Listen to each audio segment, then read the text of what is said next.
All right, I got a sweet potato and a little bit of tin foil here. There you go. Got a nice pile of coals here. That sweet potato in the coals for about 45 minutes. Hold your hand over the fire and count 1, 2, 3. That's about 375 degrees Fahrenheit. So right about here.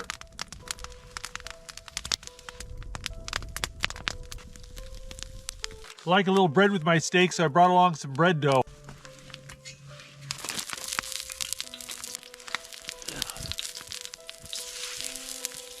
Pretty little piece of bread right there. Oh, that's done. Some honey and butter I'm gonna put on there. Sweet potatoes. I put a little cinnamon on my sweet potato and on my bread. And 2 massive chunks of seasoned steak.